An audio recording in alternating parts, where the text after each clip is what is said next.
My YZ125 GYTR kitted bike.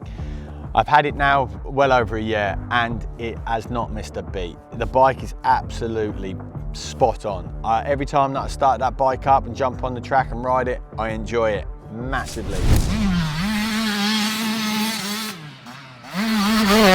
It's one of the bikes as well that I've had that I get the most questions regarding in terms of, is the kit good? The kit is night and day difference from a standard bike.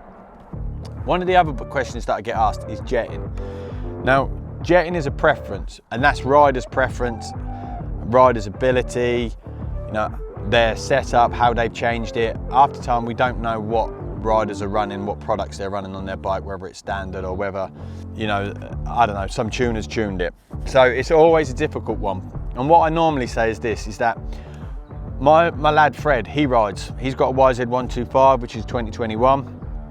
And if I run that bike with the carburet settings that he uses in that bike, I would blow that bike up.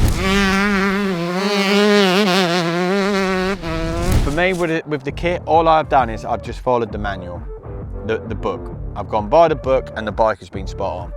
I felt that the Pilot Jet was a little bit on the generous side, let's say, for fueling. So that's one of the things that I've looked at.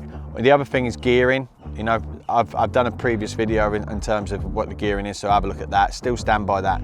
You know, the 2022 and the 23, you know, is completely different to the 21 model in terms of how the power is delivered, how stretched out it is, even the connection.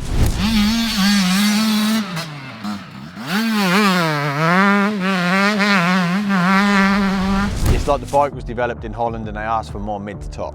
That's the way that I feel about that bike.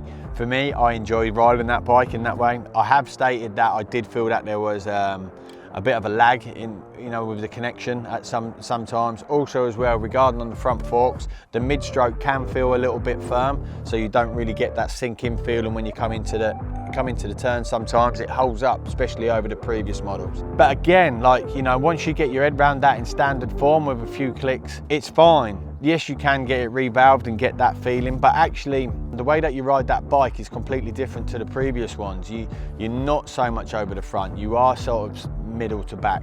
And then again with the kit, the extra power that bike produces from mid to top. I know I've just said that it's night and day, but it really is night and day. And again, there's plenty of power there, plenty. The thing that I really like about the bike, it is pretty much hassle-free.